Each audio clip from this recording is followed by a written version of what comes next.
I'm here with Peter Lavelle, host of RT's CrossTalk. Peter, let's talk about the UK-US special relationship. I want you to discuss if there really is a special relationship between the US and the UK. We've heard it a lot from Yeah. Bush to Clinton, Obama. Everyone always, says the special relationship between the UK and the US. We just had the row between Trump and the UK ambassador with the leaked documents. What do you make of it? Is there a UK-US special relationship? No, it's really a myth. It has always been a myth.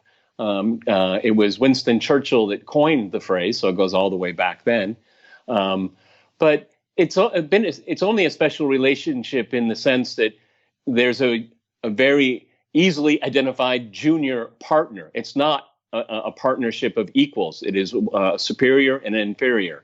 And that's the way it's always been. And the United States has treated the special relationship as a Trojan horse for NATO and also for the European Union. And with the withdrawal of Britain from the EU, how relevant the UK will be to the United States will be diminished by definition. And this pivot to Washington thing that they're all talking about in the British media is absurd. Okay, it's absurd. The United States doesn't care. Okay, because it's not that important. And then on top of that, a special relationship actually showed its true face with Christopher Steele and other members of the British security forces meddling in American elections. Okay, it is something that is taken very badly in the United States, and Trump is furious about it, as he should be. I mean, not only was it an attack on institutions, an attack on him personally. All right, he doesn't take that well. So the special relationship is really non-existent. I think it soothes the ego of the UK that it has a special relationship with the United States, because the UK's position in the world over the last 100 years has diminished remarkably. And that was one of the reasons for the Remainers, because they would say they need to look to Brussels. And that's probably why this was leaked, because it is forcing the UK to make a decision. Now, the Brexiteers will say we can't have a disrespectful ambassador in the United States because we need to pivot there. But the Remainers, someone in the Remain camp could have done it as well, saying, see, there is no real special relationship. There are no real perks there. And we have to continue to look towards Brussels. So, the debate on who leaked it and why, well, it could be Remainers and Brexiteers. They have equal reasons in different directions to do it. They have equal intentions. So that's one of the reasons why, either way, that's probably the reason why it was leaked.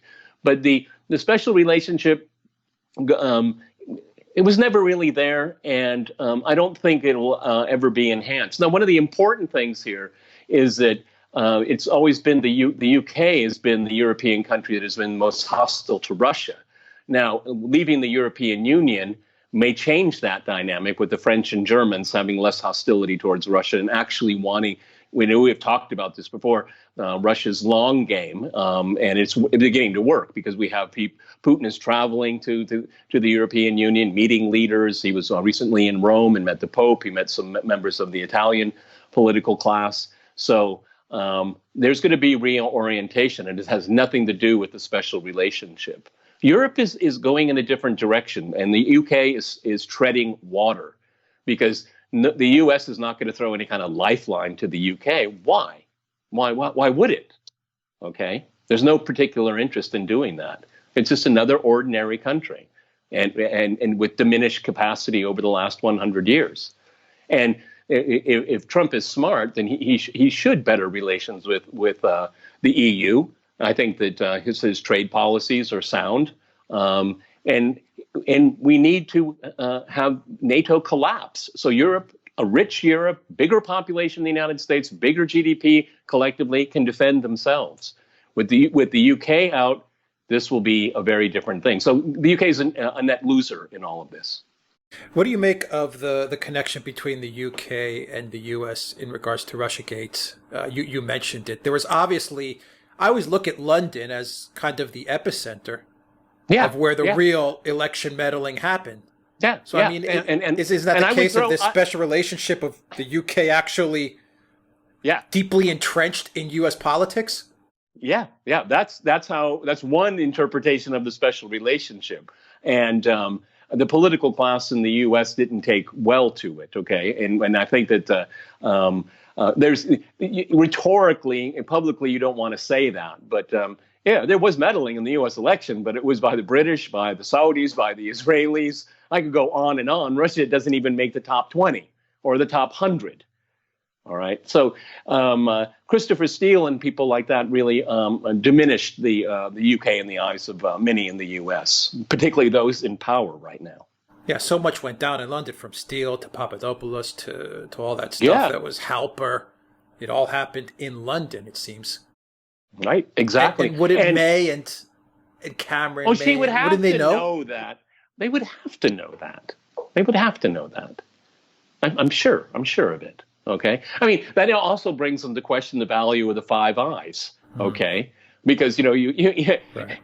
New Zealand, Australia, they had their hand in this too as well. So the Five Eyes were supposed to be the U.S.'s centerpiece of its international surveillance and whatnot, and it was turned against the United States. Okay, that's an interesting thing, and you have those elites in Washington that they wanted to maintain the status quo, and that's why they went along with this. They went along with this surveillance, and you have to remember this is a trick, and it's a really nasty trick. Is that technically the United States cannot spy on its own citizens, but it doesn't mean the UK can't spy on American citizens. It doesn't mean Australia can't spy on American citizens. They circumvent it, Right. So they say, well, we really didn't do it. Somebody else did, and we found out about it. It's a way to get around the law. You bring up a good point. In the past, when I look at the U.S. president and the U.K. prime minister, I think of like Blair Clinton, Blair Bush, and then you think of Cameron and Obama, and they all had, really chummy relationships between each other. And then you have Trump and May. And there you kind of say, okay, they despise each other. And now you're going to have Boris Johnson and Trump. Do you think they'll be able to get it back to the Cameron, Obama, Bush, Blair kind of, photo op moments? And okay, I think we could get back to photo ops, obviously, but do you think Trump, for a nanosecond, is going to consider the national interest of the UK over the United States? I don't think so. Not for a second. Why? He doesn't see the value in that. All right. I mean, the single biggest mistake the UK has made is ceding its sovereignty to the European Union and ceding its sovereignty to the United States. Look, you just mentioned, the icy relationship, hostile relationship with Theresa May. Well, do you remember the Theresa May's going away party? Meeting Vladimir Putin, just as icy. Good going, May. You alienated both sides, okay? And in the UK, Tony Blair's reasoning to going along with George Bush with Iraq is that he said he always thought that it was best, irrespective of the national interests of the UK, to follow the lead of the United States, which was cardinal mistake. Cardinal mistake. Public opinion was against it. All right, and that's his legacy. His legacy was working against his country's own national interests. And what did he get out of it? Nothing. As usual, nothing.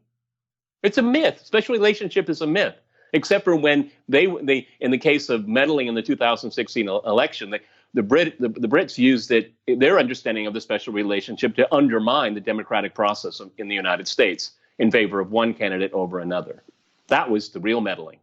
What do you make of the UK now getting involved with the Iran stuff? Same stopping thing. the oil tanker, and now Same this recent incident where the UK is saying that Iran tried to stop the oil tanker. This is the same thing of the UK trying to create this relationship? What is the national interest of the UK in this? They're a signature of the nuclear deal. All right, they're on the right side of that issue, and so again, trying to curry favor. What are they going to get in return for it? So does Britain want to be the country that accidentally sparks a war or accidentally gives a reason to Pompeo and Bolton to do something? Oh my goodness! Do they? Well, it possibly So it could. seems. I mean, I look at what's happening and I say, well, Oh, I mean, why are they doing this? they're baiting. They're Yeah, baiting they're Iran. baiting. They want Iran to take a move. They definitely want to do it. They're begging. This is what keeps them awake at night, begging that somehow they can trip Iran into a reaction that would justify an American military strike of one form or another. Yeah, they're baiting it. Is And this the UK Bolton is and Pompeo working behind the scenes, you think? Behind the scenes to try it and say, okay. We've said at this venue before, I'm going to stick with it. Trump's attitude is you can do whatever you want. Don't get me into a shooting war. But by allowing them to do whatever they want creates the possibility of a shooting war. That's it. That's exactly what it is. Trump does not want a war, at least until he gets reelected. Okay, that's it. And the international community, the real international community, not just the Washington consensus, but the real international community does not want to see a conflict there. You see the French and the Germans intervening, trying to de-escalate this.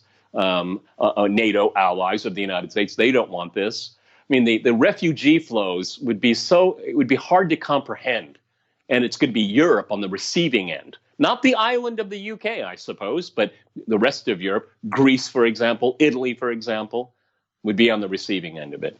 So, it's easy for Pompeo and Bolton, in their air-conditioned office in the Washington suburbs, where, they don't feel the consequences of their actions. Everybody else will. Yeah, and I think the UK population, recent surveys, they don't want any kind of conflict with Iran either. I mean, I think the whole Brexit thing has pushed, the UK and the people in Britain and England to be more favorable towards sovereignty. I mean, they want their sovereignty back now. It's kind of awoken the spirit of sovereignty. It's had a reverse effect.